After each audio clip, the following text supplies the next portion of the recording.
And we are live. Hello, Hey, everyone, and welcome to episode, what are we now, 55? 55. Welcome, everyone, to another episode of Three Pagans on Tap. Do. Sarenth, you ready to jump us in? Sure am.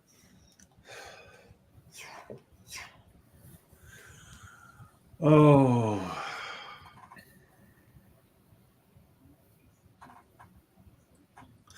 Blessed ones of fruit and vine, blessed ones of hive, blessed ones of distilled crystal clear, blessed ones we hold dear, from celebration and stand and home, over grave and in goblet, we hail to you, O sacred spirits, from where we got it.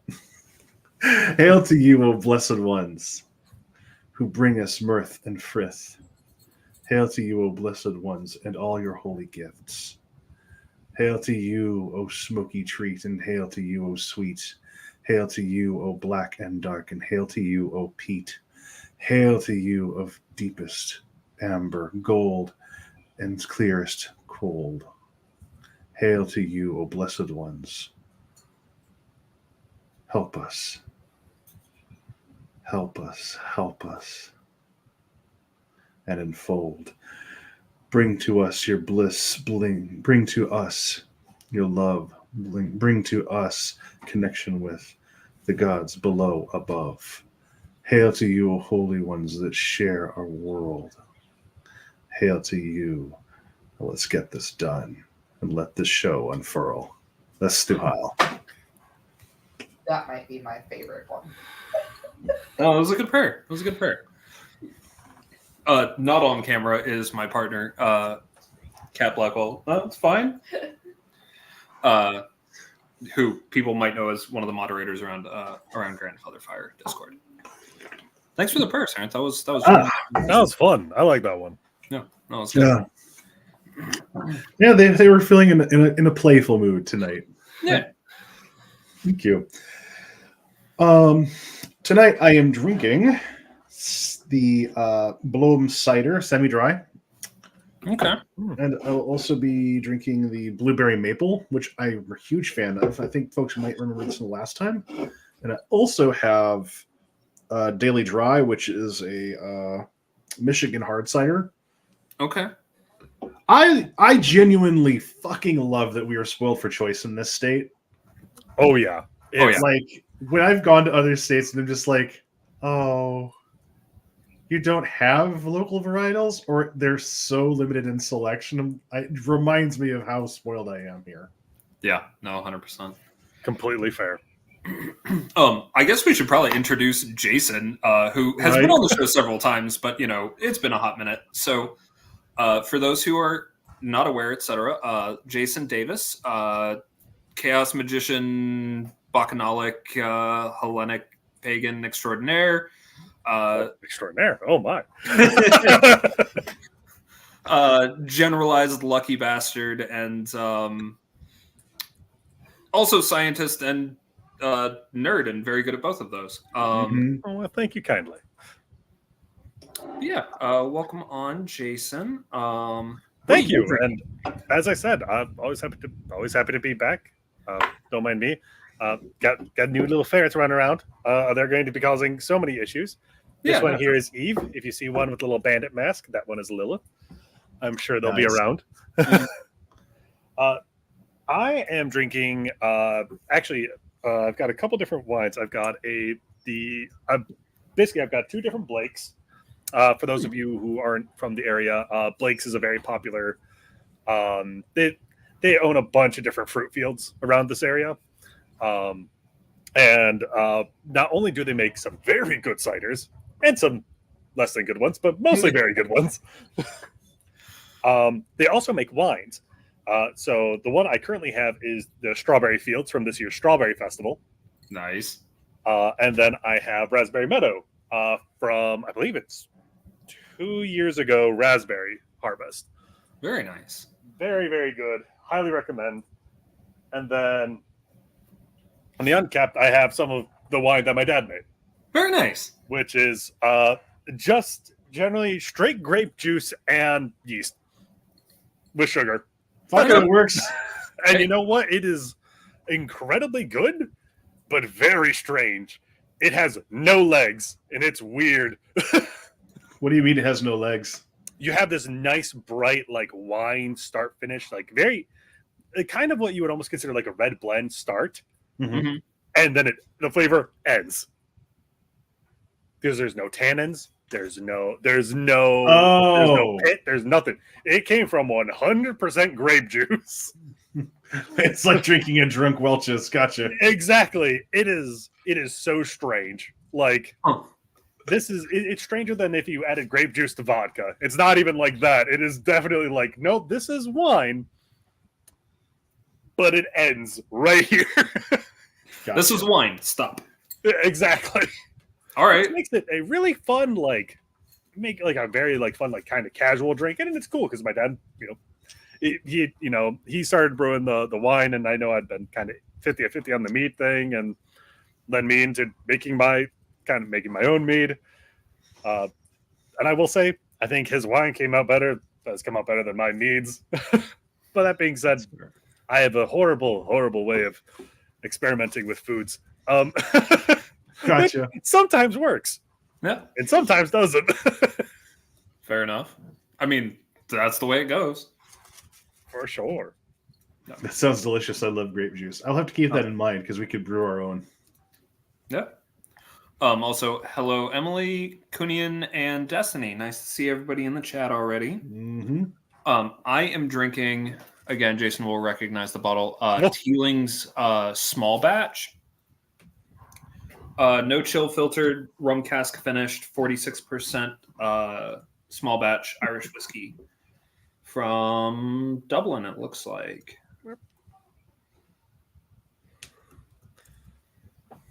Yeah, it's really, really quite good.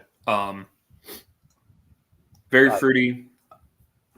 That kind of classic Irish whiskey creaminess to it, but fruity, relatively sweet. Very good. Does not drink like it's 46% to me. Cool. Everyone else who's had it has been like, nope, that drinks like 46. I'm like, if you say so. It's a good 46 though. Yeah. It drinks like liquor, not liqueur. Yes. It does drink like liquor. But to me, it drinks like a 40 or even a like 35. But I'm also very used to drinking straight liquor, and not everyone is. So That's fair. Grains of salt. We had a topic for tonight. We did have a topic. Sure did. And My topic. Go for it. So we were trying to come up with something to talk about for this episode, and Maleck was like, what about like pop culture influences and things that have really impacted our practice? And I went, you know what? That sounds amazing. So let's do it. Yeah. Yeah, I think I originally phrased it, and by think I mean I'm reading this out loud, as non-traditional influences on your practice, pop culture, media, TTRPGs, novels, TV shows, that random conversation you had about property law that one time, et cetera, et cetera, et cetera. And that's not even a joke, because one of the people who has a very significant influence on my practice is also a lawyer, not a property lawyer, but is also a lawyer. So like, no, that's a thing that hasn't happened to me, but very well could. That's entirely legit. Yeah. So Absolutely. how about you, Jason? Oh, what random media? Well, let's see. I'm what some may call an avid gamer. I have played a substantial amount of video games and have they influenced my practice. I would be hard pressed to find one that didn't have at least a little bit of influence. But there are definitely some that have had substantial influences. But another thing is I'm also a really big fan of plays. Now, part of that, in hindsight, is more Dionysian than I remember, but that's okay. But still, like, plays have been a very big part of, kind of growing up for myself, and what really just kind of in terms of like, hey, this is how you see yourself in these spiritual roles, is someone kind of like an actor. And that has definitely influenced myself. Some of my deeper practices, I mean, flat out uses a space similar to a stage. And that is actually a way of establishing comfort, I find, in a lot of ways. So it's not only a comfort, but there's also a good bit of mystic backlash with it. And then I would be remiss if I didn't talk about the oh so many different luck things. Good golly. Oh boy. How much, I think almost the entire practice is just like social synonyms. Like, it's a lot of just like, oh, find a penny, pick it up all day long. You have good luck. Where'd that come from? And going down those rabbit trails. Oh, hey, coins in general. Talking about how a general like market works, about how the fact that money in its sense was created to, one, show excess as a way of delivering excess to one another, and two, a way of delivering tangible goods that are intangible. Like, hey, it turns out delivering 15 carts of wheat, can't just drop that at someone's house. But you know what? You can give someone like 3 coins that you go, this is worth this much. And then next thing you know, you've developed a transactional frith for this person. And my goodness golly, how are we getting into luck? See, you say 50 pounds of wheat. My brain instantly goes wheat for sheep. Settlers of Catan. Yeah. Yep. Wheat for sheep for brick. Let's go. I don't even remember what the last resource is in that game. God damn it, it's gonna bother me. Right? Stone. Is it stone? Is it stone and brick? Logs. Yeah, there's like lumber, stone, or bricks. I forget which, and then wheat, and then sheep. And then roads. Yeah, but that's not a resource that you get. That's one of the other tiles. Yeah, it is wood. So it is wood. Yeah. I don't know. I did not play a lot of Settlers. Yeah, I don't play a lot of it, but so the resources are as follows: hill produces brick, forest produces lumber, mountains produce ore, fields produce grain, and pastures produce wool. There we go. Oh, there we go. Wool. It's sheep. It's sheep. Yeah. It's fine. Wood for sheep. Wood for sheep. Oh. I was like, no, I remember there being a stone one. It's ore. But yeah, no, that makes sense. Hey, Chris. Hello. Hey, Chris. Chris was on last episode. Y'all should check that out if you haven't watched it already. Can't confirm. Very good episode. Yeah, no, it was... No, that being said, both of Chris's episodes were good. So yeah, no, very much agree. So Maleck. Yeah. So the thing that actually brought this topic to mind is my partner. I have recently convinced them to start reading the Dresden Files, which, they started asking me questions. I was like, one, do you care about spoilers? No. Okay, cool. Then we can actually talk. Because I'm not up to date, but I'm only like 2 books behind out of like a 16-book series or something like that. The Dresden Files is pretty extensive. And as we were talking, it made me realize, remember how much influence the Dresden Files really had on, especially my early magical practice, right? Like chaos magic. A lot of it is like, so a lot of the system of the Dresden Files, the kind of universe is like everything is real. So, animism, polytheism right there. A lot of the principles that I use in chaos magic are just there in the Dresden Files. And it's like, oh, yeah, no, it's a very logical system. It all makes a lot of sense. And it's like, oh, okay, yeah. Right down to literally like belief and emotion powers things. And I was like, yeah, okay. Turns out that's really applicable to a lot of real life magical practice. I'm not actually hurling fireballs, but it helps me get my shit done. So Um, yeah, as I was kind of thinking about it, I was like, oh, wow, no, that did kind of have an outsized influence on my practice. That and also the King Killer Chronicles, Name of the Wind and A Wise Man's Fear by Patrick Rothfuss had not the same level of influence, interestingly, but also had a pretty significant influence on my practice. I think because I read it so much later. I didn't read the Name of the Wind until I think my junior year of college. And I had already read all of I was up to date at that point with the Dresden Files, so kind of it didn't seat as deeply, I think. That's not even the right way to describe that. It wasn't as like worldview foundational. More important for my writing, but less for magical praxis. Does that make any sense? Yeah, absolutely. Okay.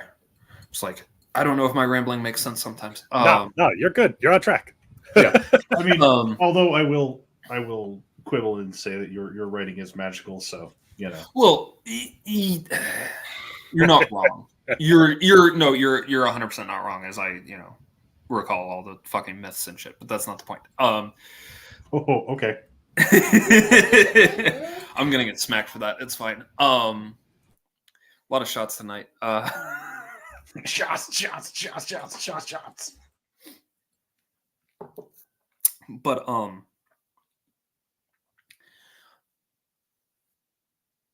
yeah, I would say that like even stuff like, energy has to come from somewhere.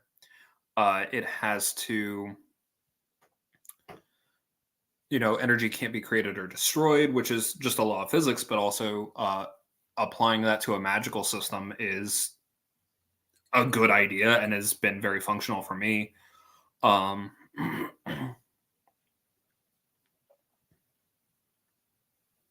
And then like simpler stuff like names have power. Be careful with them.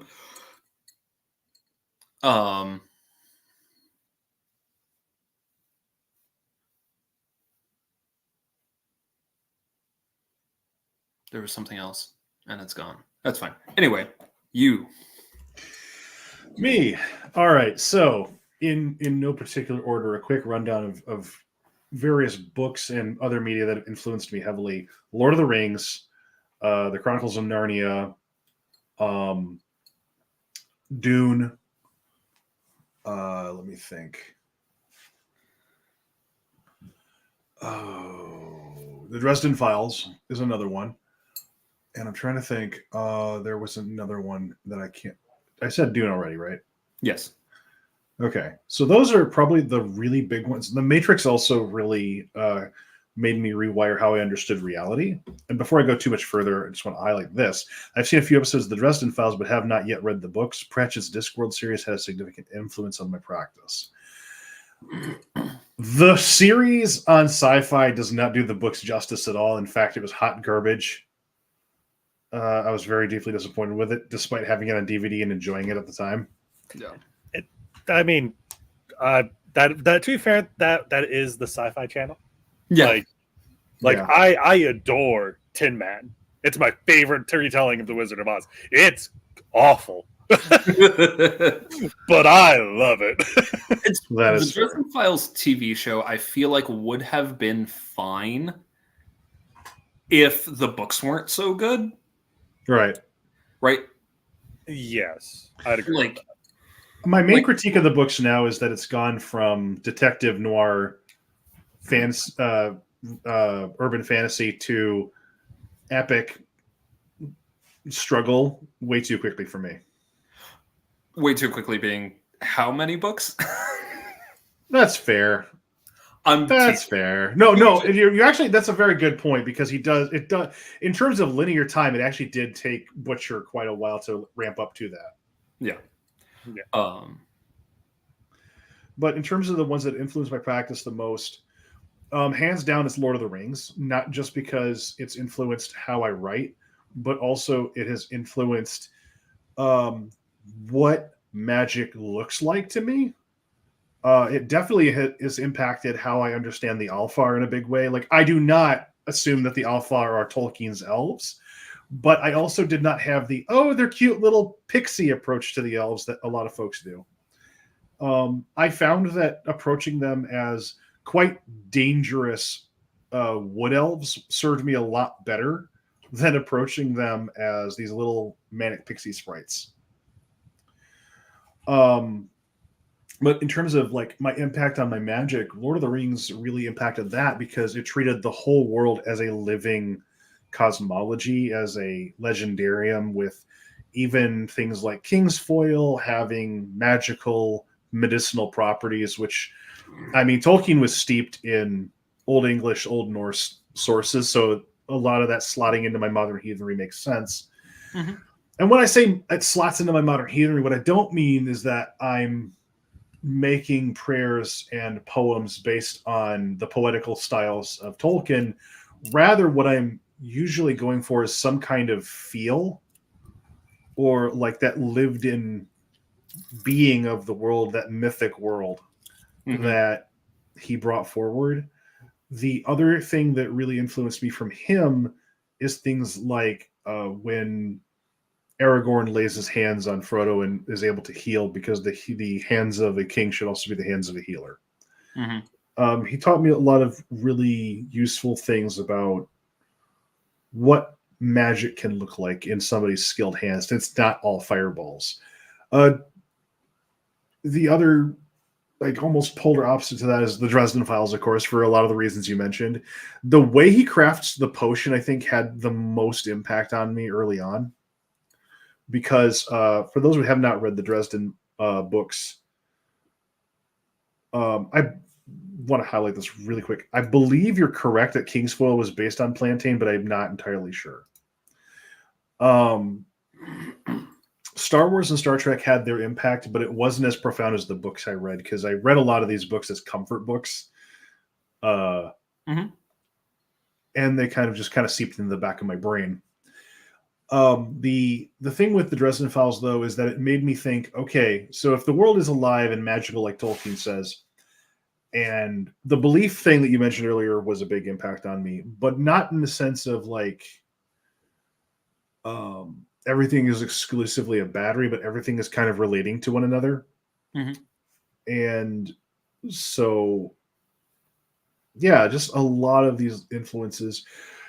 Magically speaking, the Dune series has had a major impact on how I deploy magic, because my dad had me read that right before I took off high school. And it really made me think about how to employ magic, especially when it comes to people. Can you dig into that just a little bit?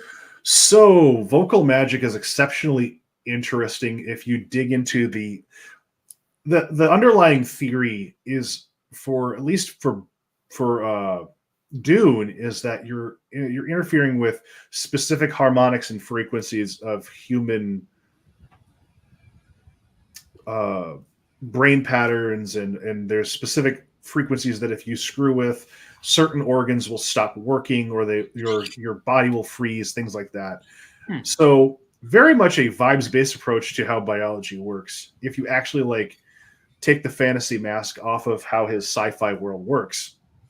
And I have found it to be true that there are certain tones and certain ways of saying things which lend magic. Like when I say stop, that's not the same as saying stop. If I'm in a situation where I need to diffuse it and it needs to stop right here and there, I'm going to use the second one, because telling somebody stop doesn't have the same impact as telling them stop, because I'm throwing something else in the mix, whether it's the intonation, whether it's the energy, whether it's all of the above. And Herbert actually talks a little bit about some of the subtleties of how the voice shapes the words that come out of the mouth that then communicate the feeling that shut the nerve off or encourage this way or that. So, and in classic sci-fi fashion, anything indistinguishable from what is that old Clark? Any sufficiently advanced technology is indistinguishable from magic. Yeah. Yeah. And of course, Star Wars had a major impact along similar lines. The Force kind of expanded my idea of what was possible and how I could shape reality and how reality shaped me. Mm-hmm. And hearing the Force from such a young age and thinking about, the Earth being the Force being an energy field that surrounds and interpenetrates everything and it binds the galaxy together. Oh, okay. Yep. Yeah, that's basically how weird works. Yeah. With some, variations here and there. Yeah, but no, certainly. Yeah. One thing I do want to make clear, very specifically about, because we've talked about the Dresden Files a lot, having it being a pretty major influence on at least Sarenth and myself. Plenty big influence here. I've read, I believe I actually own all of them now. Oh, nice. Files books. Well, we made a point. I think we made a point to actually collect I have the entire collection. I have not read the entire collection. But I'll let you get to your point. Yeah. Get to your. The one thing that I did want to make clear is I don't go to the Dresden Files for lore because it's fantasy, right? Like that's right. Not No. Summer and winter Fae courts is not really a thing. That's no. But we've run into issues with that previously. Where people believe I appreciate Morgan Daimler bitching about this because I feel their pain. Right, and it's like, no, that's not a real thing, yo. That's a thing that fantasy authors made up. It's okay, but come on. But I find that things, to quote V for Vendetta, since we're just going to pull all the pop culture things in, right? Artists use lies to tell the truth. It's the same thing, right? Like you can get to the spirit of a thing without being factually accurate about it. Right. And I find that the Dresden Files cosmology and magical system rings really true for me without being factually true. Like, is that how the Fae actually function? No. Right. But there's a hint of it in there enough that that it informs my worldview without being like one-to-one. Now, there's an author that I haven't mentioned yet that I enjoy very much that affirmed things, or if not affirmed things, then at least I feel like he got a lot of the vibe right. But Neil Gaiman's American Gods was awesome as a book, but not nearly as impactful as the other things that I've mentioned tonight for me. It's funny. I'm still in the middle of reading American Gods because I've started and stopped reading American Gods about 5 different times. It's a Neil Gaiman book. That's about right. And it's funny because Neil Gaiman is actually not generally an author I do that with. Normally, normally he fucking gets hooks in my brain and I can't put it down. I think I read Neverwhere in about 6 hours. Jesus fuck. Oh yeah. Which this was the height of my like English major career. So like I was reading that quickly. That's not okay. That's fair. But also like, no, that book got its hooks in my brain and I just read it. Good book. Oh, fabulous book. I would actually say, as far as writing style goes, which is funny because my writing style isn't that much like his for my magical and religious writing, but my fiction writing is more like his. Neil Gaiman is probably one of the most outsized influences on me. Well, prayers and hymns are not written in the same way that the core of the actual book are. Yeah, right. Like, but my fiction writing is actually, you can see the influence. At least I can see the influence.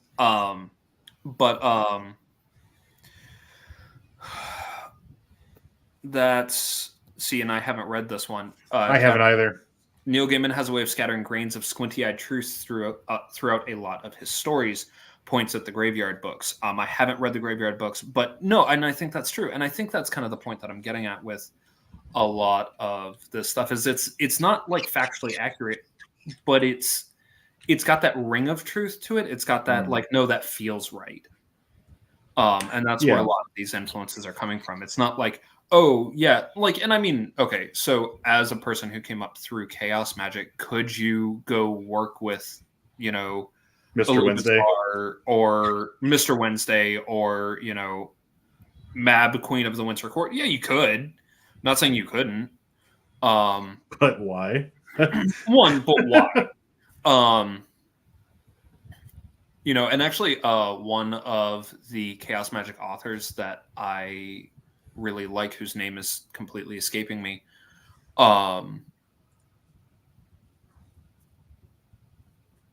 Condensed Chaos Magic, or Condensed Chaos, is the book. One of their books, and I can't remember their name right now. Phil Hine? Yes. Talks about going, instead of working with Mercury or Hermes, instead working with, I think, Spock at one point. And he also later kind of, not in the book, but like in like an interview or something, kind of retracts that and is like, I wasn't necessarily saying that that's the best idea. I'm saying it's possible. But if you want better effects, you should probably go work with the god instead. And that's, I find to be true. Like, you can, sure. Is Spock an egregore? Almost certainly.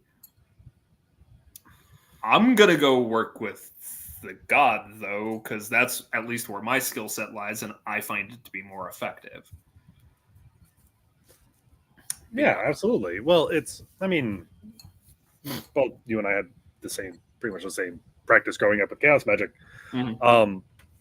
Like, chaos magic is a tool set. Yeah. Not a belief system. I think I've made this point previous, but it is a meta. Yes. It is, yes. It is nice because it works. That does not mean it is the easiest way. That does not mean it is the best way. And there are certainly ways that you can really leave yourself out there and be like, what happened? Well, I put my social security card out there for the universe. It has my name on it. Oh, no. I think it's worth pointing out that, as far as I understand it, chaos magic has no inherent cosmology, and therefore, if you're trying to put your hooks into something, you're going to have a hard time. Yeah. Pretty much. Yeah, it's one of those, what is chaos magic for people who aren't as familiar? I would define it, and there's a couple of different definitions. I would define it as both the scientific method and postmodernism applied to magic. Depending kind of on which side you go at it from, because there's the hard science side and then there's the more artistic side. Mm-hmm. It also is a universal, like, bucket. Like, it's technically anything is possible. And that is a mighty big technically. How much work are you willing to put into it? And it's because another big, larger descriptor is trying to figure out the way the universe ticks. Yeah. And the problem with that is that, one, it is functionally impossible over a human lifetime to figure out anything pretty much about the universe. Yep. We cannot define enough things here on the reality step one. Science is an intergenerational collaborative effort. Who fucking knew? That's surprising. Right. Who knew? Oh, this one brilliant mind brought it together. Trace me to chaos, flicks the light switch off and on for lightning effect. I was wondering if everyone would stay connected to do the storms. I mean, there is that. Yeah. It's no longer storming here, but, you know. Mm-hmm. Yeah, we just got clouds. But yeah, chaos magic in itself is something that is incredibly useful. It has extremely good uses when you really, this is going to sound awful, when you really don't know 100% what you're supposed to be doing. Chaos magic is a really good, like, hi, I'm going to touch this in a safe way. in a safe and controlled way, because you apply the scientific method to it. Don't just shove your fist into it and be like, I'll survive shoving my head in this. No, fist the universe. Fist the universe. Yes, fist the void. See what happens. The worst part is it may like it. Yeah. But it might. But the thing is with it is like, oh, well, this prevents you from having to get into contracts and meeting spirits and going through all this hoopla. Da, da, da, da. But it's like, well, yeah, but sometimes, that hoopla is kind of important. And I mean, most of the time that hoopla is very important. Right. To actually understanding the why you're doing the thing. Yeah. I think for people in the West who don't have a culture of animism or polytheism to really fall back on, chaos magic is a very useful tool set to get started. That doesn't mean that you have to end there, and that doesn't mean that you have to move on from chaos magic. I know people who are just chaos magicians, very successful, very happy. More power to you. Very glad. Right. That's not where I ended up, but it is a good tool set. I didn't find it that fulfilling because it didn't have that cosmology. Right. I needed that. Not everyone does. It's hard to make what would be considered a connection. Yeah.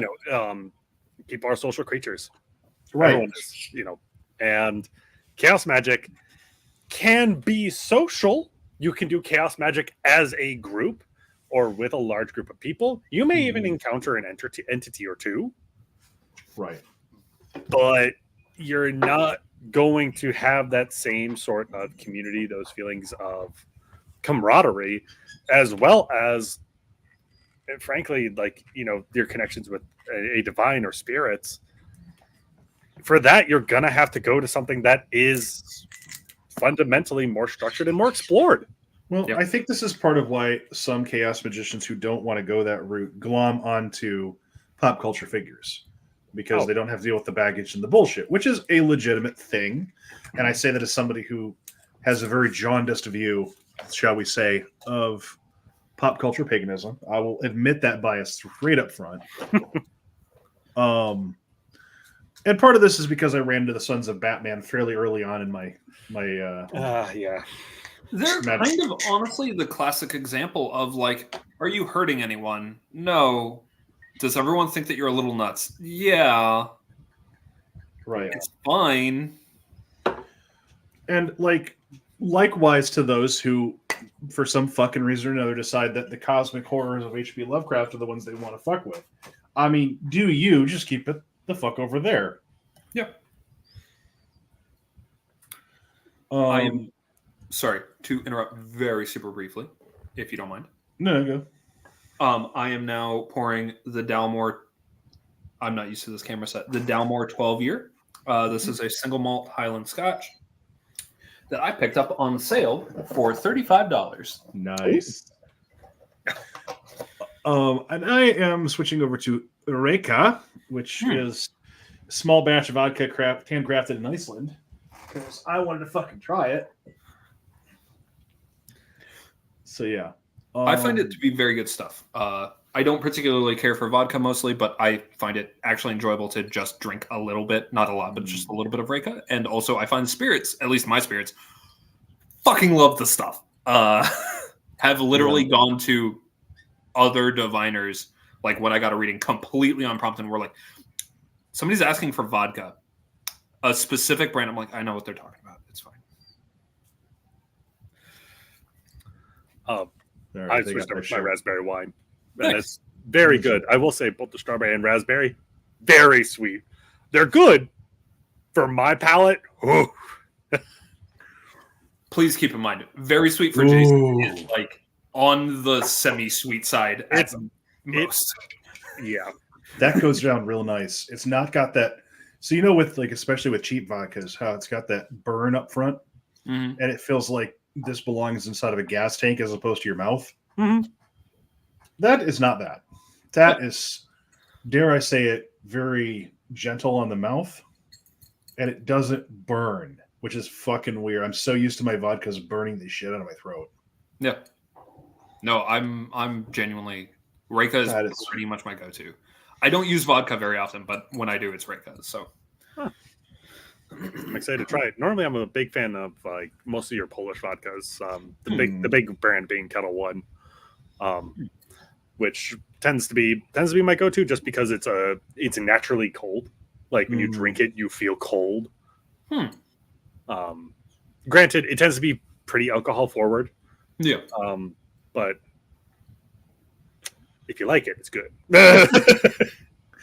I think for me, the thing. So some fiction sets you up by what it makes you reify. Some fiction sets you up by what it affirms. So for me, American Gods rather affirmed many of my understandings of Odin because it was like, I recognize this. He at least gets Odin.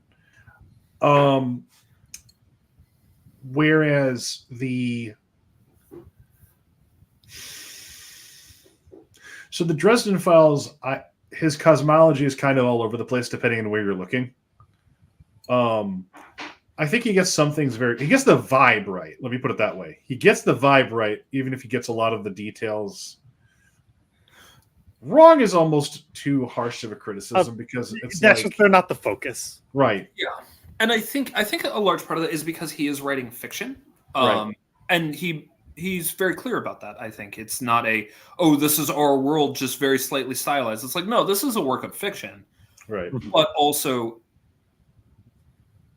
it feels right. Mm-hmm. Have either of you two read any of his other books, like the Aeronaut's Windlace or anything like that? I've read one of them, and I can't remember the damn title at the moment. It's very, but you can kind of see it's like, no, he cares more about he writes people. Like, he's a character writer, not so much a world writer. When you think of someone like Tolkien or the guy who wrote Wheel of Time, whose name I can never remember, Robert Jordan. Yeah, no. And that's not to say that I don't think, because I do enjoy the Dresden Files universe, but I think you're definitely on point there, is that he is a character and story writer more than he is a universe writer. Right. Yeah, I'll agree and with so that. it's like he'll steal, I'll say steal, like he'll take from these well-known things and be like, I know enough about this to like work it, spin it, make it work, and put my own thing on it and set up, pull from this story, that story. And, if I smush these together in the right way, it forms what I want. So we're going to go with it. Yeah. And then you look at it and go, that's wrong, but I know how you got here. Yeah. Yeah. Yeah. I think the other thing for me that I find, if something is going to start to become an influence, it has to nestle in my brain in such a way that it makes sense. Like, it can't just come in and be like, well, I'm going to upend your entire practice. And that might just be a me thing, to be perfectly blunt about it. Because like a lot of the stuff that I've counted as influences are childhood influences. Tolkien, Lewis, Frank, or Herbert rather. Frank is his last name. Duh. So like a lot of the influences that I've talked about come from places where there's a comfort with the material and there's a kind of a lived-inness. A lot of the authors that I gravitate towards, as far as like that have been really impactful on my practice, tend to be cosmology writers more than people writers. And I wonder if that's something that other folks find, is that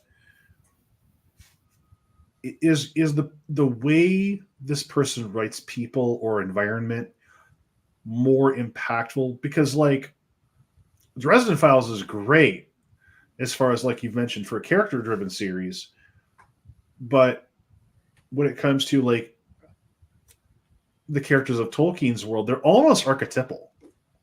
Oh, absolutely.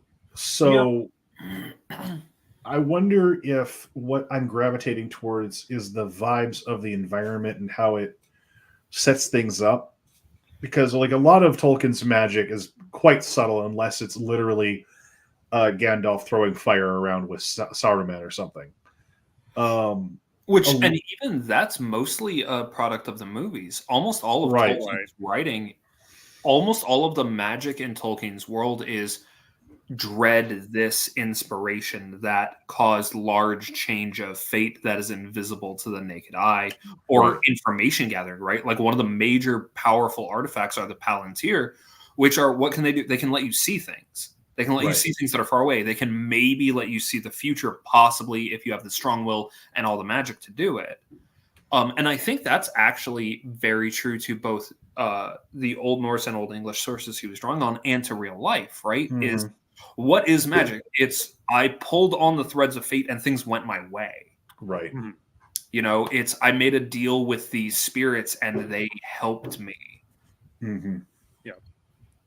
Actually, one of the largest influences that I've come to find in my own practice, and actually it's also probably why I've stuck with chaos magic, even still to this day, even though I've got like some odd feelings about it sometimes, is are either you two familiar with the Bertimus sequence or the Bertimus trilogy from I have his name, hold up here, Jonathan Stroud?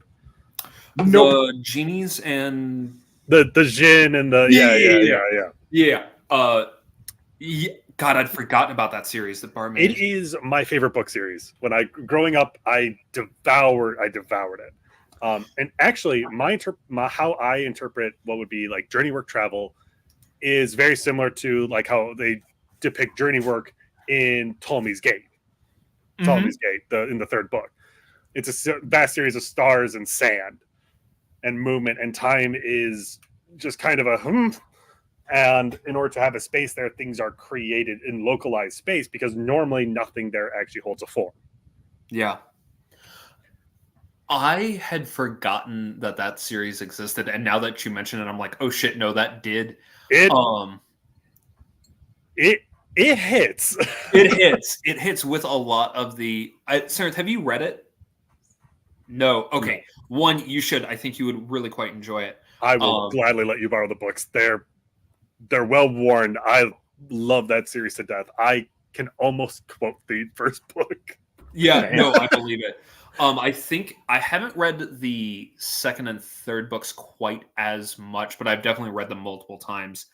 But the first book I've definitely read 5, 6, 7 times.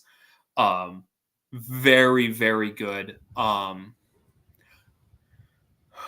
would say with certain kinds of spirits, particularly with Abrahamic system spirits, he hits on, at least my understanding of them, which that is not my wheelhouse, that is other people's wheelhouse, but hits on a vibe that feels right for them, for me. Yes. Now, I will say, it is definitely, I would say, more of a chaos magic styling ceremony. It's very, actually, the first couple books especially are very ceremonial magic heavy.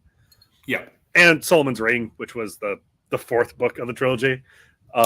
Which I never read. I should, actually, but... It's good. It is good. It is definitely the weakest of the books because it was written years after the other three. Gotcha. Mostly just because people demanded him to write another one, and he's just like, I could use money. Fair enough. And it worked. But it has a very specific. It does a very good job of depiction of Czech stylings and of that era. Yeah. It's actually pretty solid. But Sarenth, I think even though I think you would like it, I think you would still find that similar thing with the Dresden Files, where these are character-focused books. Yeah. Like the entirety of the story takes place pretty much in London over the entire series. The Solomon's Ring is the only one that doesn't. Yeah. Mm-hmm. There's a couple, there's a few chapters that take place in the Czech Republic. Yes. But it's almost entirely in London. Yeah. Also, it's a great colonizer story. It is. If you want to go, oops, colonization is really fucking bad. Great book for that. Yeah. That's actually a thing that I think is also worth mentioning, is do we all think that these books and stories and et cetera are very good? Yes. Also, they're all at least I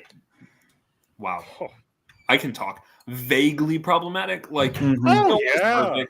Like the Dresden Files. really misogynistic, actually. Granted, that's in no small part because it's written first person from the point of view of Harry Dresden, who is kind of misogynistic, and that gets in trouble a lot. Mm-hmm. The story also doesn't catch all of the ways that it is itself kind of subtly misogynistic, but like, if you take it from the perspective that he's an unreliable narrator, it gets a lot better. And also, once you, and I didn't know this until, you know, I was much more of an adult and had better education and knew better. Because, you know, being raised as a white male in the US. But and as Kat says, it's also a noir style. That's a thing. But like, you know, yeah, Dresden's a kind of like, he's not ill-intentioned, but he is misogynistic. Like, that's the thing. You know, he's definitely coming from a very white mindset. That's also very much a thing. Very much a thing. And it is good in the fact that he is never rewarded for that misogyny. For sure. No, he's actively punished for it most of the time. Yeah. The other thing that I also want to bring up is if you're expecting your authors to be crystal clean, you're going to be very fucking bored. Oh, yeah. Because Herbert, famously anti-homosexual. Yeah. Which is precisely what I think why the Harkonnens are written the way they are. Because people are like, oh, these are queer coded. I'm like, no, they're just straight up queer. Yeah. There's no coding there, dude. Yeah. Tolkien was called out for anti-Semitism with how he portrayed the dwarves and then tried to undo a lot of that. He did. And is famously pretty anti-Semitism, although you don't get away from your cultural biases and you don't get away from, he didn't realize all the ways that he was. He seems to, at least from what I have read, seems to have tried to adjust when he was called out for it. Right. But it doesn't mean that problematic shit doesn't arise in his sources. And his strident Catholicism makes an impact in how he tells his stories. Yeah. If that's going to be a problem for you, you're not going to have as good a time in The Lord of the Rings. Yeah. Which is fucking hilarious because he made an amazing polytheist universe and then went, oh shit, and then put God into it. Yeah. Almost as an afterthought. But we need a creator god. Yes, that's a thing, so that all these lesser gods are not gods. It's fine. It is very late stage. What is it? Poetic Edda? And then there was one before. Yeah. Oh, yes, and God allowed everything. And that's why this happened. Right. And it's like... Anyway, my issues with minutia of Lord of the Rings aside, the thing with a lot of these authors is that they come with problems. Neil Gaiman has just been called out for various heinous things that I cannot go into at the moment. So, yeah, like if you are... I hadn't seen that. Great. Yeah, I was pretty disappointed because I follow Gaiman on Tumblr. Yeah. Sexual assault. Yeah. So he did rich white man things. Got it. Yep. Unfortunately. Yeah. So the thing about a lot of these authors, and like I haven't bought a Neil Gaiman book in quite a while. I probably won't now until at least he's dead. The thing about a lot of these authors is that they are, and this is not an excuse, many of them are products of their time. So if you're going to read somebody who's a dead white man, you're going to have to contend with whatever particular cultural baggage they happen to be carrying around.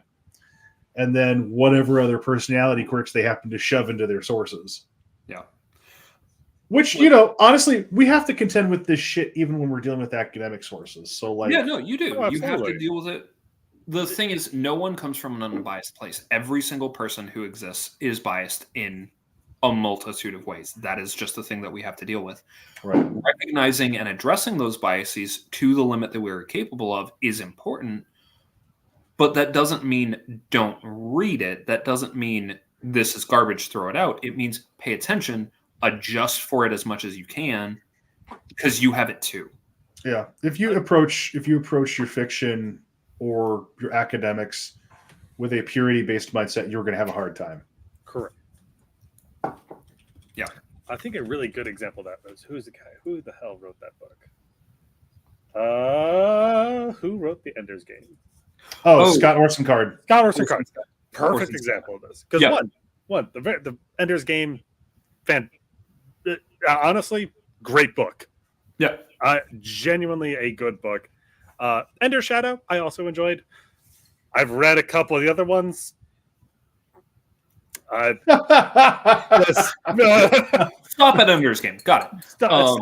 Oh, Ender's Game, fantastic, unique book. Yep. And it's like, oh, but there's like 22 books. Don't read them. Don't bother. Ender Shadow, if you absolutely are just like you cram through that first book, you're like, I need more.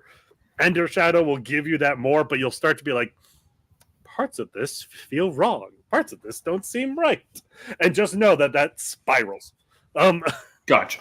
It's bad if it falls off after the third fucking book. Second, excuse me. Yeah. But yeah, and I think authors who missed the fucking point of their own books. Oh my! Holy shit! Yes. Card is talking about authors that do not buy a new copy of Ender's Game. Yeah. Don't do it. Do not give that man money. Don't do it. Buy it is available secondhand almost anywhere. And for those who don't know, Orson Scott Card was a bit of a big player back in the 90s, early aughts, with a lot of anti-queer Republican legislation. Yeah.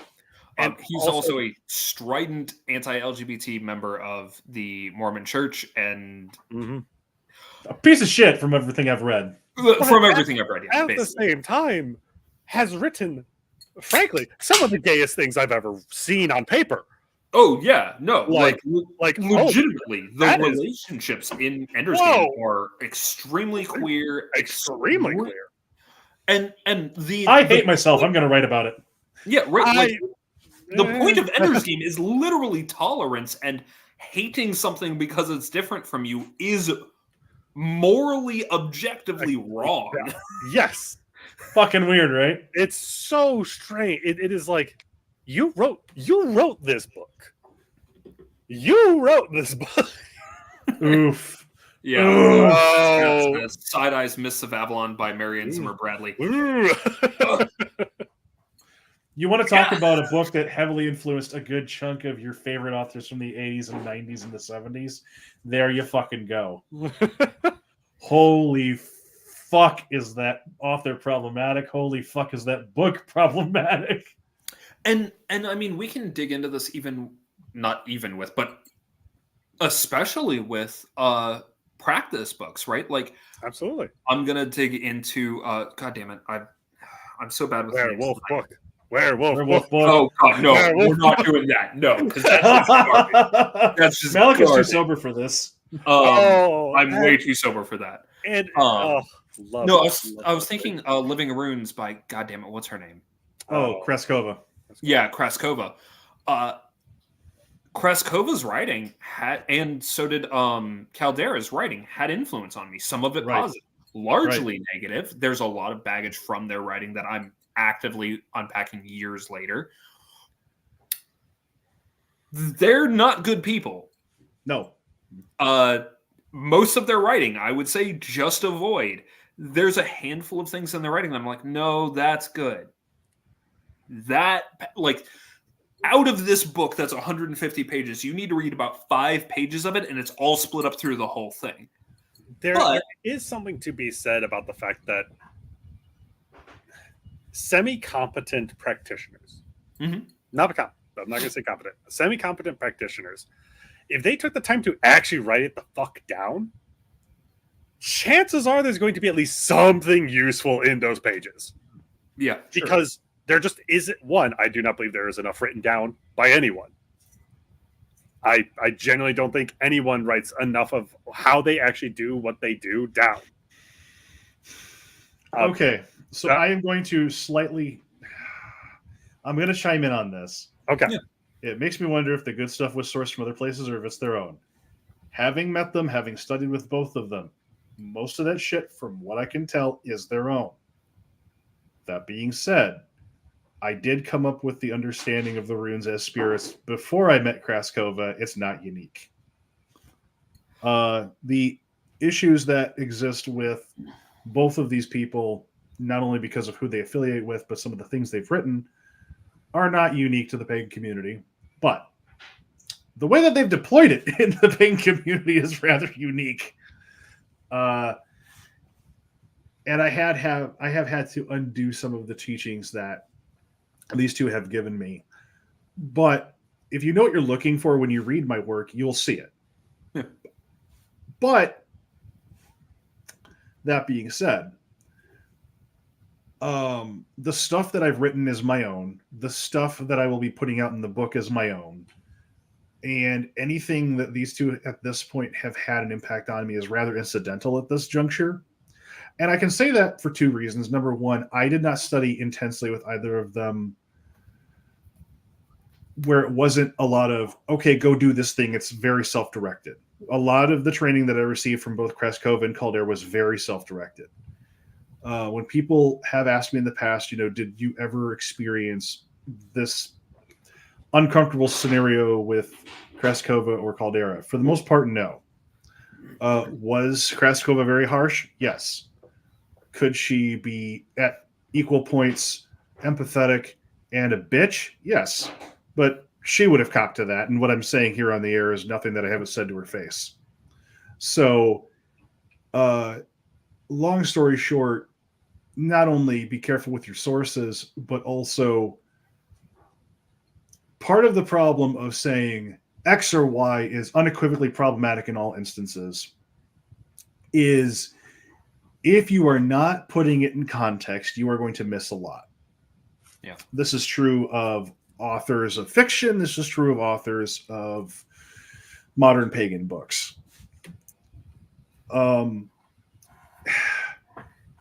I think it's worth pointing out that we've experienced a zeitgeist in the pagan community of being much more willing to call elders out on bullshit and then excise them for wrongs. It is a good thing. The ADF outcasting Bonowitz was a good thing. The Troth excising Diana Paxson was a good thing. Yeah. These are not. That being all said, you acknowledge the influence they've had, and then you move the fuck on, because you can't be mired in the, they come from problematic sources. Okay, and I don't live there. Like, if you're unwilling to do the work to get out of the shit, don't get in front of other people who are, right? Yeah. Right. Though I will say it on that point, it is important to make sure that you are actively doing that work. Like, this is not to make excuse for, oh, it's fine, because no, do the shit as much as you are able. Understand that it's an ongoing process for the rest of your life, but undo the shit so much as you are able, but recognize that it will be an ongoing process. You're never going to finish, and that's fine. I mean, it's not fine, but it's the best you can do. Right. We live in the world. Right. And I think that anybody who wants to come out of their experience of fiction, of magic, of religion in general with lily white gloves is fucking fooling themselves. I don't care what lineage or what training or what you belong to. There's some rinky-dink shit in everybody's past that you will, if you are honestly grappling with it, need to grapple with it. And that doesn't mean that you excuse it. It doesn't mean you sidestep it. It means you look it full in the face, you honestly account, and then you do better. Right. Yeah. Don't. And the thing is, we warn people ahead of time, don't bother giving XYZ author your money. Like Orson Scott Card, or Kraskova, or Caldera, or what the fuck was his name? Stephen Flowers, aka Edred Thorson. Yeah. Don't give these assholes your money. Just don't. Right. Yeah. So there's nothing wrong with saying, I don't need to drink from a tainted well. There's also nothing wrong with saying, I wonder where this concept comes out of, and finding, whoop, tainted well, okay. Yeah. Right. Mark it as such and then move on. And if you happen to have the skill set to purify that water, do so. Yeah. Right. Right? Like, I have, and I'm not perfect, and this is not like, oh, I'm immune. That's bullshit. But like, I happen to have a lot of training and background and experience in ripping sources apart, in reading very critically. So I can now, especially that I'm more aware of the context, can go and read Kraskova and Caldera, not without danger, right? But I can read it more critically and be like, okay, here's where I'm seeing problems. Here's where I'm seeing things that aren't problems.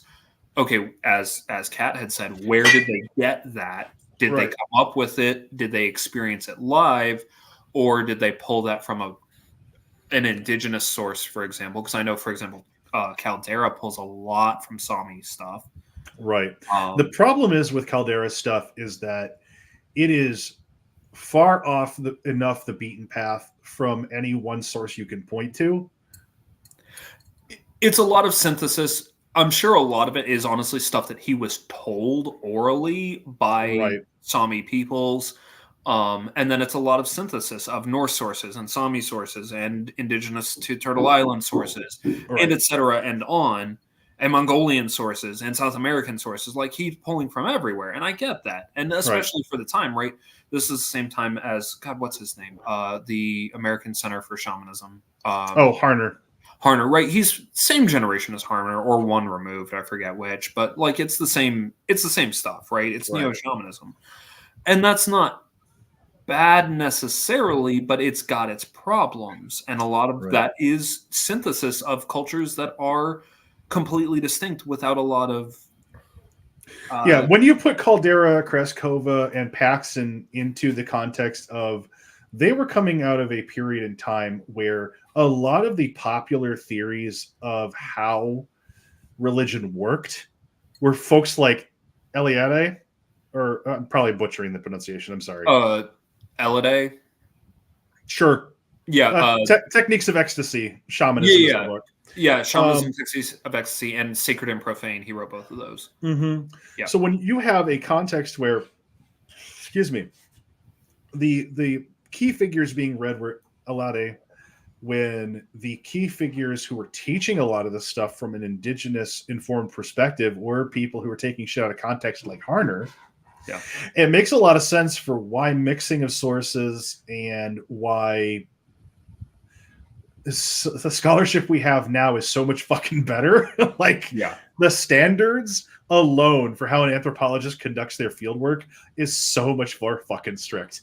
Yeah. Which is and that's not to say that synthesis is a bad thing, right? If you are given teachings by an indigenous teacher, and especially if you are then told, like if you're told this is done this way, don't do it a different way, obviously listen to your fucking right?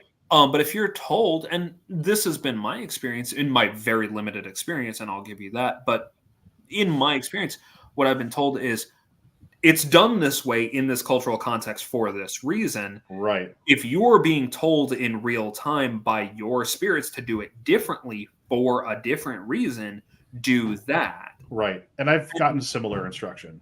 And that's fine, right? Like if you're being told, because a lot of it boils down to fucking respect.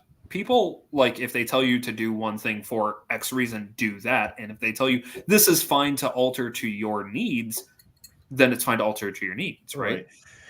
And I mean, again, the thing with cultural exchange is it's going to be fucking messy. Yes.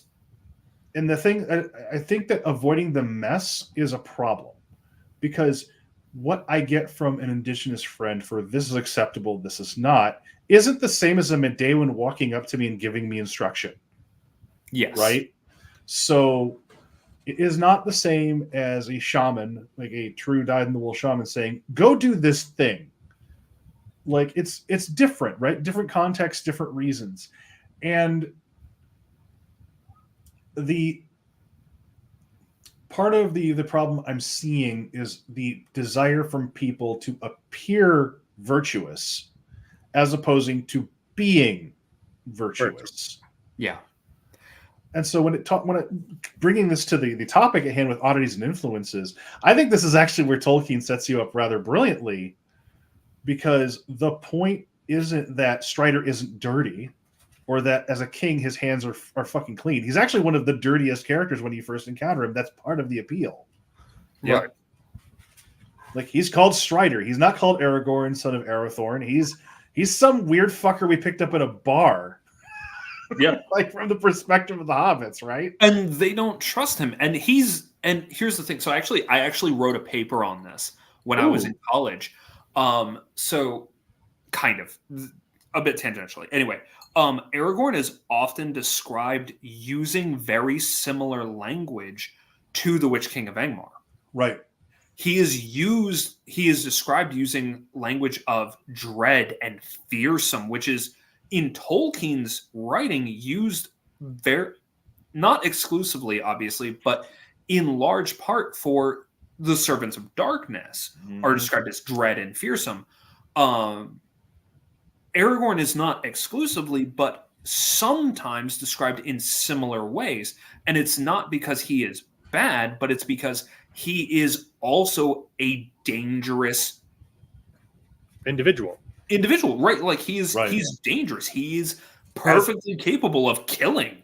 Like, as an entity, they pose a great threat to a substantial amount of people. Right, like, he is legitimately a man who has killed many people. That's not kind. That's not nice. That's not pretty. It's not described as pretty. Right. It's one of the things I love about Tolkien's work is that he does not lionize violence. He's just like, this was necessary, but he doesn't dwell on it too much when it comes to battle scenes. Yeah. Yeah. It's you know, the thing about encountering issues and problems in the world is you cannot maintain clean hands. Yeah. That means you fucking wash them off. Right? Exactly. And that's a thing that I've run into. So one of the issues that I picked up that has stuck with me really hard from Caldera and Kraskova's work has been this idea of purity. And this need to be pure. And that plays really heavily into my neurodivergences, and it sticks in my brain in a particular way that is really not great. And I've been yelled at pretty actively by my spirits about it. Like, you are way too fucking focused on this. This is actively harmful for you. Both like psychologically and also like it's getting in the way of the work that you need to be doing. Fucking stop. Mm-hmm. And the conclusion that I have come to now that is, I think, healthier is not that purity is important, right? Like, ritual purity is important to a certain extent, especially depending on context, but it is not a thing that you can maintain all the time. It is a thing you achieve as needed in context. It's not that you can never get dirty. It's that you get clean when you need to. Right. Right. I think the focus is, for me at least, is more on cleanliness than purity. Mm-hmm. That's how I got out of that headset, was focusing on, did I clean today? If not, am I going to clean tomorrow? Yeah. Okay. And like giving yourself some grace. I mean, that's the way that I got out of that headspace. Yeah. That unfortunately doesn't happen to work for me. And that's the thing is, I recognize it. I'm very glad it does work for you. It didn't happen to work for me. No, I mean, that's legit. We're different people. Yeah. To springboard that a little bit, as someone who comes from a Roman Catholic background, right? Like, it is very heavily influenced that you must atone. If you do something bad, you must atone. Mm-hmm. And that, I mean, to a degree, that has kept up with me in my current practice. And it's like, do I cleanse and ground every single day? Absolutely not. Not a chance to do it. Not a chance. Which is fair. I fucking don't. And I'm somebody that preaches that shit regularly. Right. But at the same time, there is a degree of, I also know when I can't do something. Like, right. Like, I'll go, nope, Like I got a reading done recently, actually by Sarenth. That I don't care. I could do divination on this all day. There's no way I am not influencing this. Right. Yeah. I cannot divorce myself from this. I'm too hot. I'm way too into it. And I know that if I'm going to get a good reading, I cannot be that person doing that reading. Right. Yeah. No, 100%. And it's like, could I have sat there and cleansed and, really try to get myself to Zen space and do that reading? I could have. But there would have been that thing in the back of my hand that said, there's no chance you didn't just work that in the way, in some way. You didn't bend the cards. You didn't, Right. You didn't influence the dice roll. You didn't flip the coin the certain way. The candle flickered. Was that this? Was that? You don't know. Like, yeah. So it's like, what do? I went and talk to someone else. Yeah. Someone who has very little for the most part, to do with my actual practice.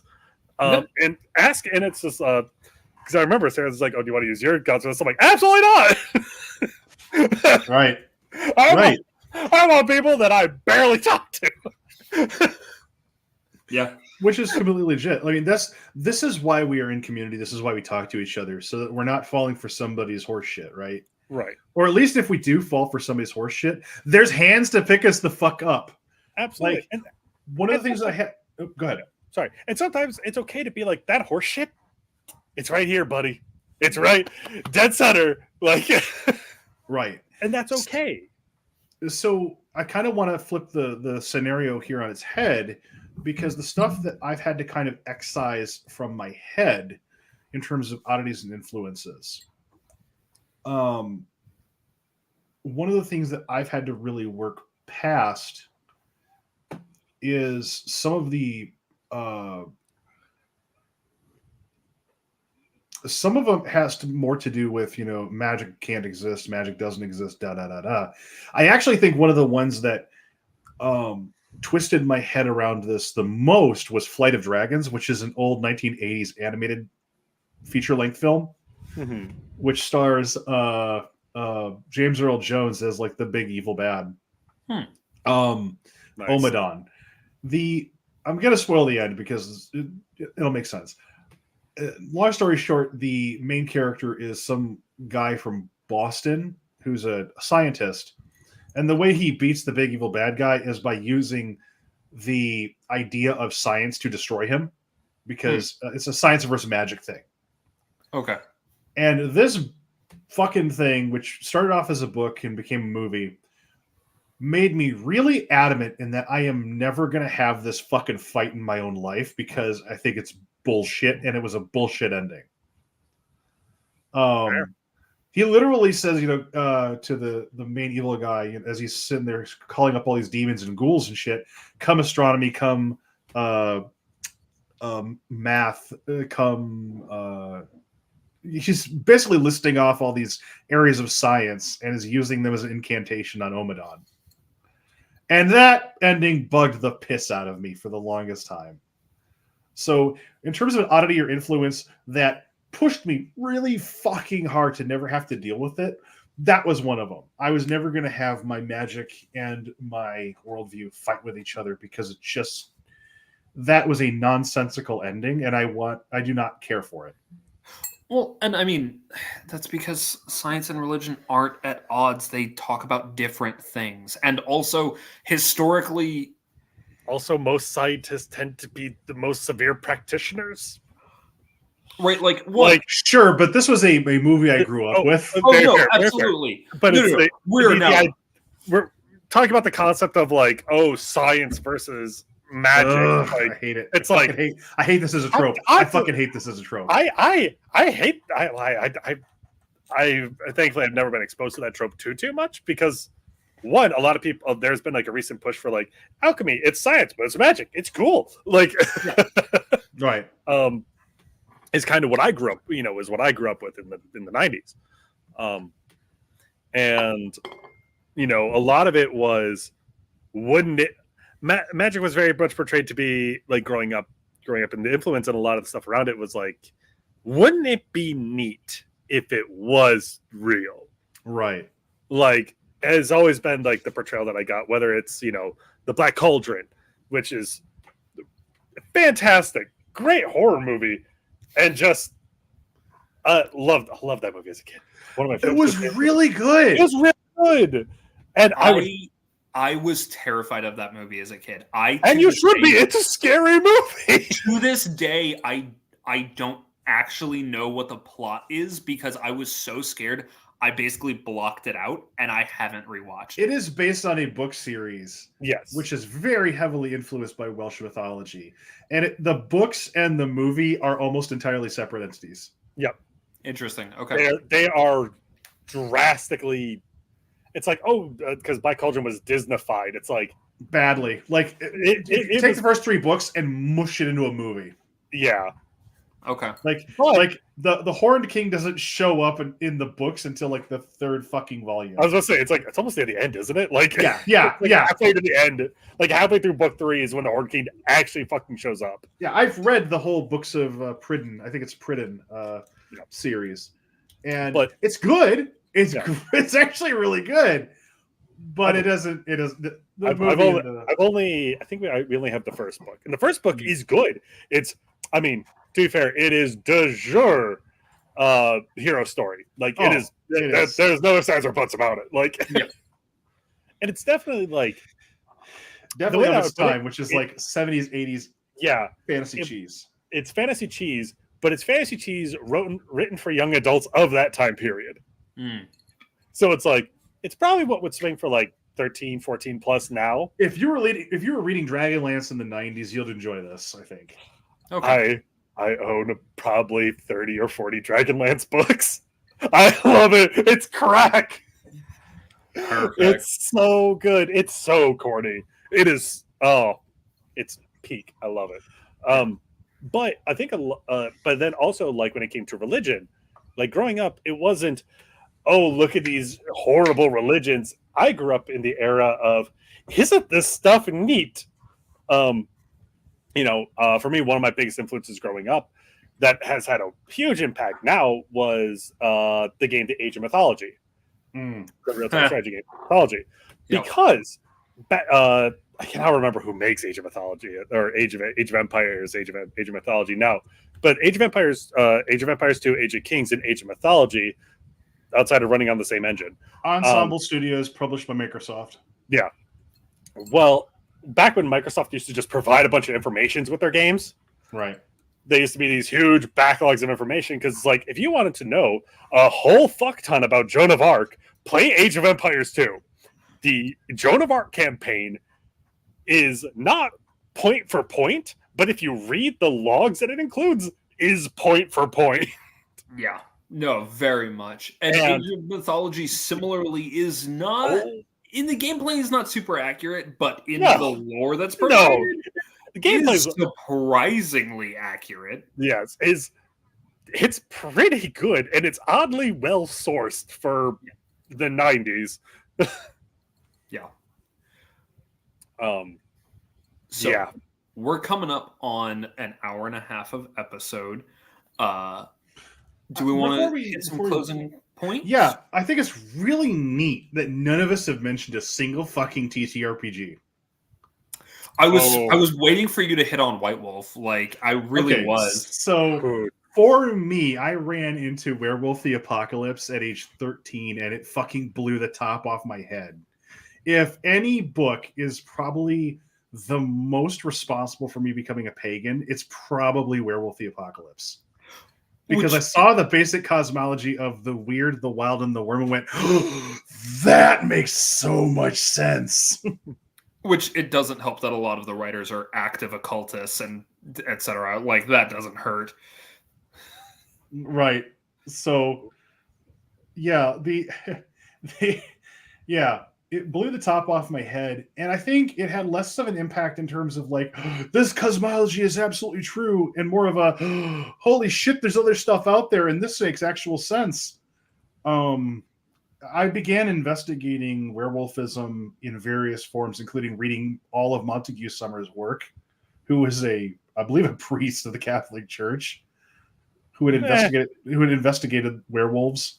Depending on the point in time, that's fine. That's just an occultist of the time period. Right. But anyway, so like blew the top off my head because not only was, hey, this cosmology out here makes more sense than what I'm studying. Oh God, what does that mean? It gave me a wider world to appreciate and look at things because like werewolf lore as such had never struck correct to me. And then I was reading this book. It was like, wow, it's a pity this is a role-playing game and not like say something else. Because all of this is hitting points. I'm like, oh, this makes sense. Oh, this makes sense. Oh boy. I wonder what's out there in the wider world. And then I started talking with people that I didn't realize at the time were pagans. So yeah, like White Wolf had a major impact on me. Like, Mage and Changeling for the win, says Kat. Yeah. So like D&D set me up for expanding my mind and role playing, but then White Wolf kind of blew the top off my head as a teenager. See, and it's funny because one, I haven't played any White Wolf games. I should probably change that, but that's not the point. TTRPGs didn't have really much of an effect for me. Like, honestly speaking, because I think I had already read a lot of the Dresden Files by this point. Like, the things that were already going to set me up for my magical practice were already in my head. Right. So, like, by the time I got into Pathfinder and D&D and stuff, it was like, yeah, of course. Mm-hmm. Like, these were matter of course, just standard fantasy TTRPGs for me, so they weren't super influential. But like I was in college by the time I started playing TTRPGs, so that's not super surprising. Actually, and mine's the same as Maleck's. I did not get into TTRPGs until college. Nice. Okay, so I'm the odd one out on this one. And this is not true of most of the people that I've run into in the magical community. It's actually the opposite. It's actually more in line with where I'm coming out of. It's really interesting. I think that's a me and Jason thing, not a general thing. No, I just find it fascinating. Yeah, and not to say that like TTRPGs haven't had a mystical influence on my practice or on my work. Particularly like I would say like the first D&D campaign I was ever in was, in hindsight, is a lot more mystical than I remember it being. Mm-hmm.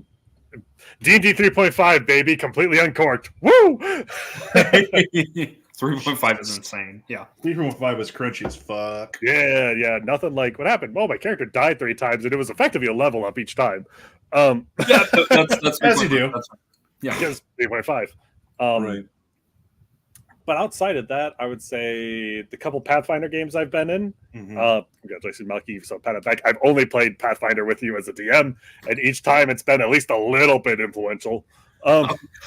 That's gratifying to hear, honestly. Yeah, because like I will say put a lot of work into those games. The other thing that really made an impact on me was Shadowrun, and I ran into it about the same time. That tracks, honestly. Yeah. I'm curious what that means. So, Shadowrun is a wonderful, wonderful, wonderful system that is all crunch. I refuse to hear any argument to that. You won't. The amount of D6s you need to play that fucking thing is insane. It requires more D6s than it requires me to play Warhammer 40k. That's wrong. Yeah. Like, excuse me, let me backtrack. It's not insane. It's fucking intense. Like, because it's literally like some of those rolls require a block OD6s. Yeah. The other thing too is it's crunch heavy, which really suits you in particular because you like rules.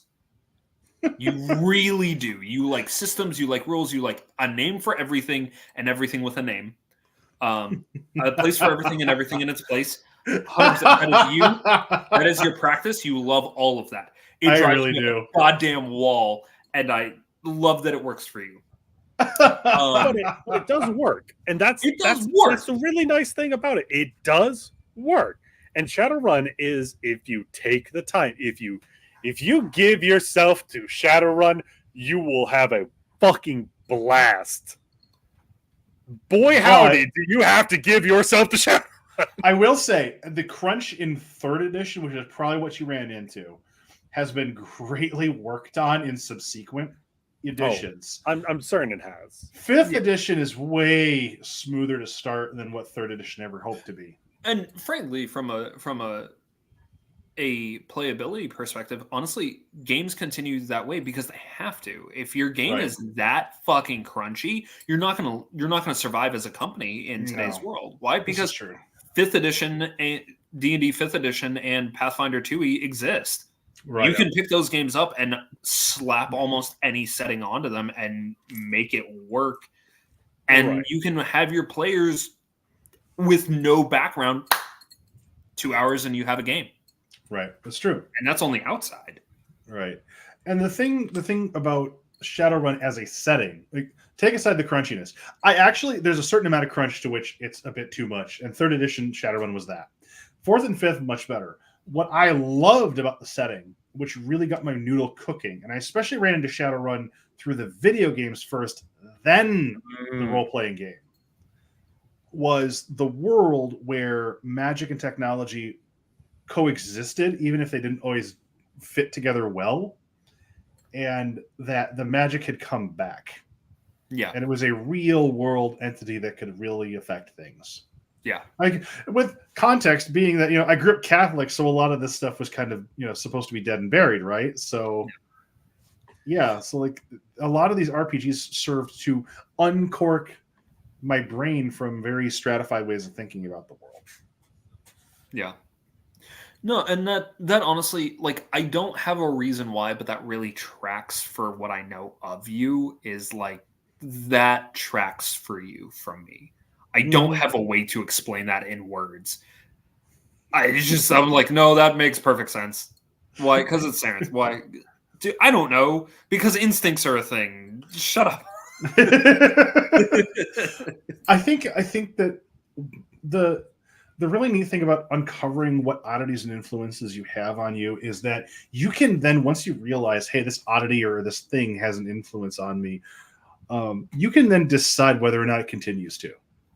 Absolutely. The freedom of choice that, specifically with the RPGs, that I ran into as a kid, because my dad raised me on D&D, and he raised me on what amounted to what I didn't realize in retrospect was AD&D 2nd edition. Let's go. Yeah. Like Thaco. Old school. Yeah. Like, goddamn Thaco. But it set me up for enjoying other systems later on where not that much fucking crunch, stupid math, but where, okay, so there's this world and you live in it and you get to choose your own adventure, essentially. Are you going to follow X path, Y path, Z path? How are you going to tell your story? Role-playing games and books and movies allow us to really role-play in ways that are sometimes really dynamic. And once you understand, hey, this is the influence that was on me from my childhood. This is my Roman Catholic influence. This is my Tolkien influence. This is my Frank Herbert influence. This is my, this one quote that's stuck into my head and I don't remember. Oh, wait, that's Voltaire.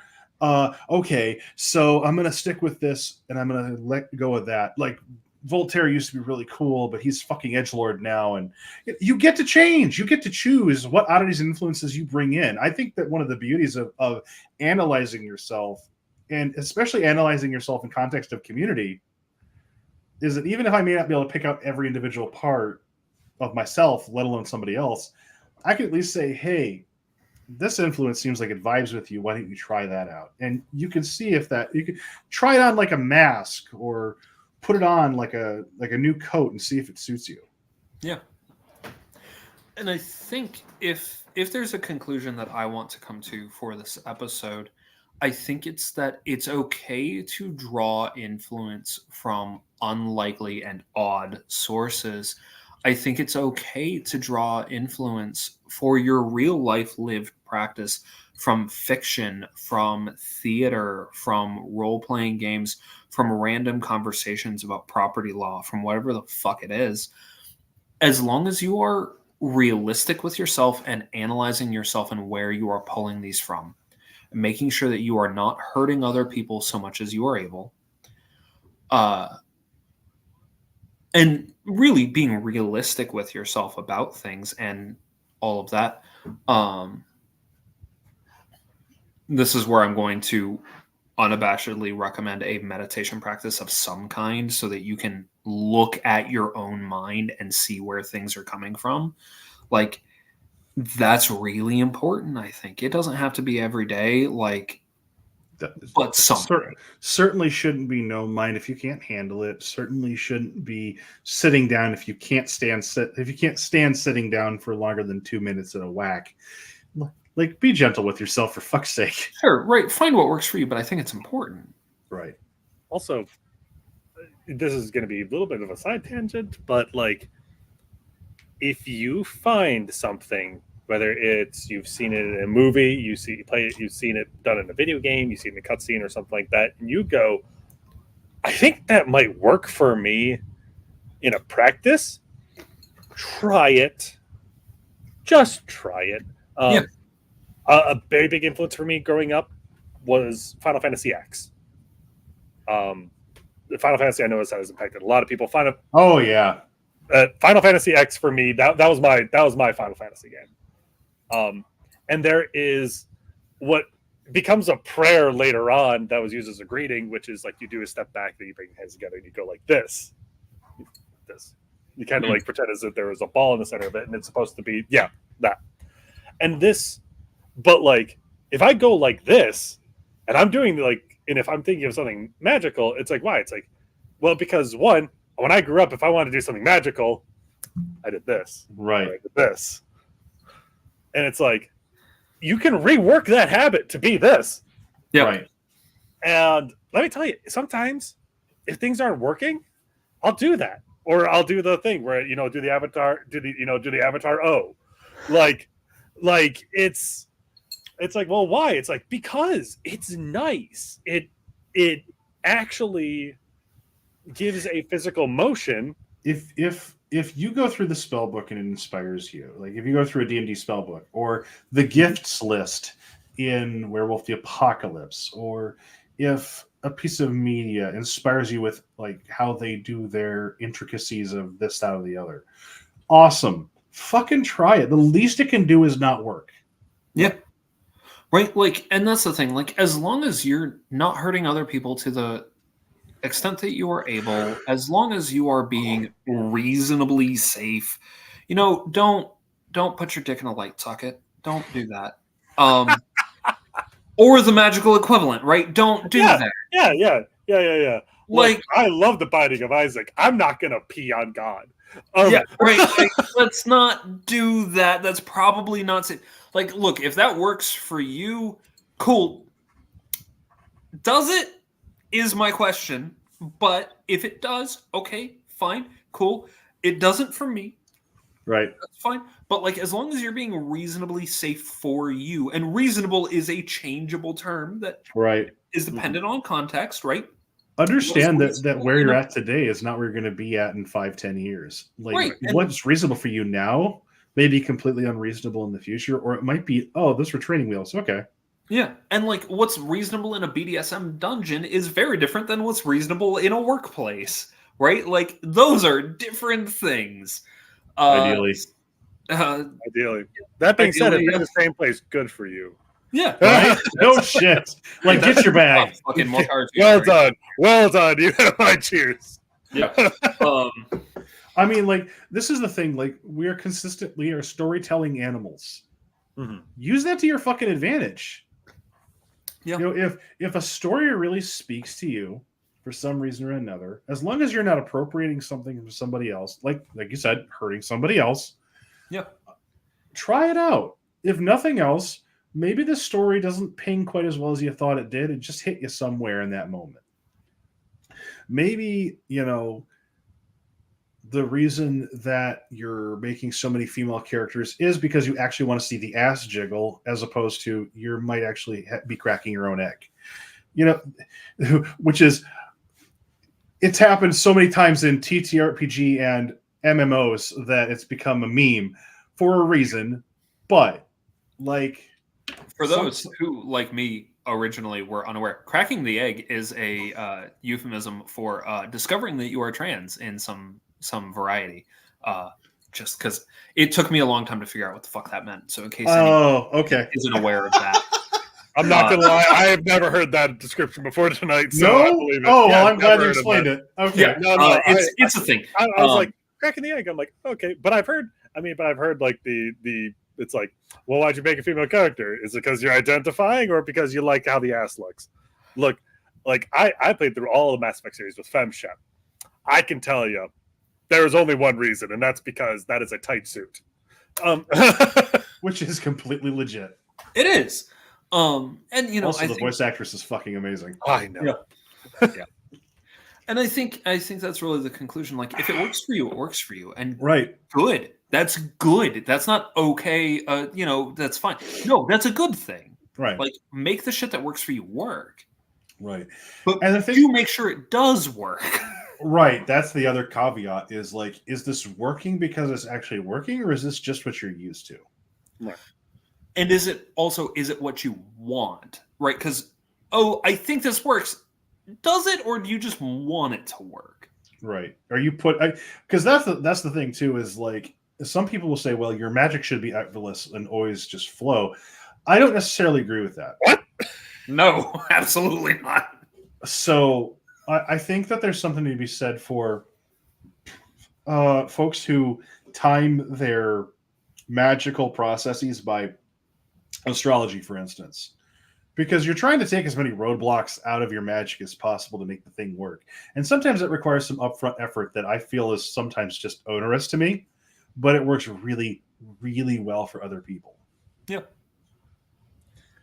And so, like, if for whatever reason you think that flipping through the D&D spell book is the way to go, all right, I think you're going to be disappointed when you can't throw lightning, but, you know, if you want to do Tensor's floating disc and see if it works, go for it. Yeah. The worst you're going to do is waste your fucking time. Yeah. Really? I mean, if that's a concern for you, then don't fucking do it. But the worst you're going to do is just waste your time. Yeah. And I think that examining where you get your attitudes about what magic is, how magic's supposed to work, what spirits are, is really important, because when you have all these unregistered biases, it can really get in the way of having a genuine discussion with a spirit if you've got 3 books of crunchy role-playing mechanics in between you and the spirit you're trying to talk with. Yeah. If you have to roll high enough on your D20 in order to negotiate with Odin, you have some work to do. Maybe consider something else. Maybe consider something else, because he will influence your die roll in his favor. I honestly think any spirit worth their salt's probably going to, but that's just me.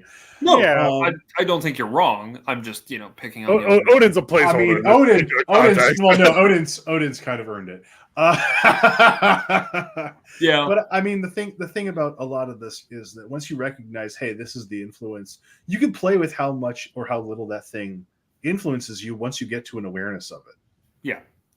And I don't think you can eliminate influences on you entirely. Hell no. I'm never going to eliminate the fact that I read Tolkien when I was very young. Right. I'm never going to eliminate that from my brain, but I can at least moderate it, right? I can do something about it, and I can think about, and like you said, make choices on how much I'm going to allow that to at least consciously influence me.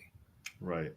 I mean, the visual language with which you surround yourself has material impacts. So if the only impact that a given show has on you, like for instance, I ran into Full Metal Alchemist in my teenage years, and I thought the designs were really cool, but way too intricate for me to replicate when I actually started doing magic. And it turns out that that's very true, because like the thought of putting down a Pentacle of Solomon in salt is just like, nah, fuck that, y'all. I'm just gonna print this bitch. Fair enough. So like, was it an impact? Sure. Maybe not in the way that some alchemists now carry around, but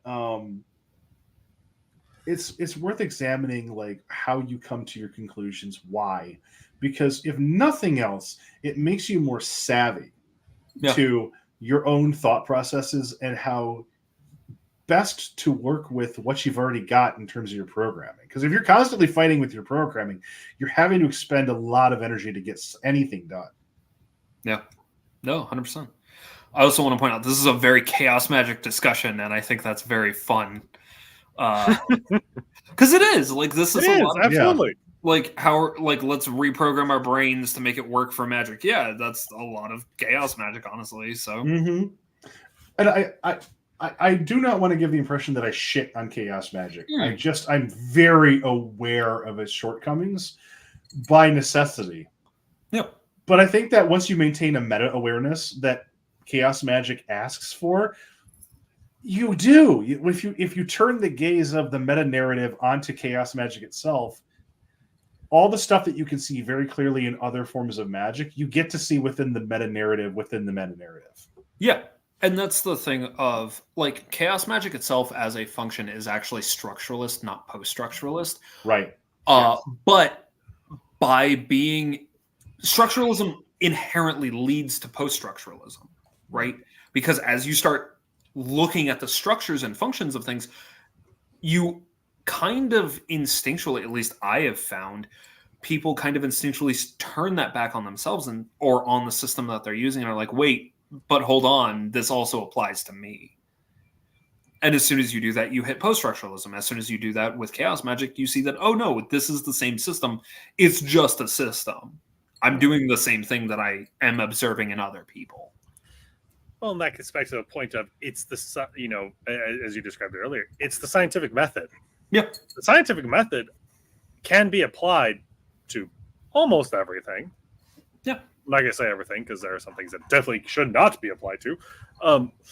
But it can be applied to most things. And if you're doing that with your magic, you're going to quickly find, one, you develop a routine. Right. Because you can't test without it. Because you can't test without it. How do you prove a variable is it moving if you haven't already established what that variable is? What's your control, smartass? What's your controls? How are you developing this? How are you going about this? And eventually it falls apart. Right.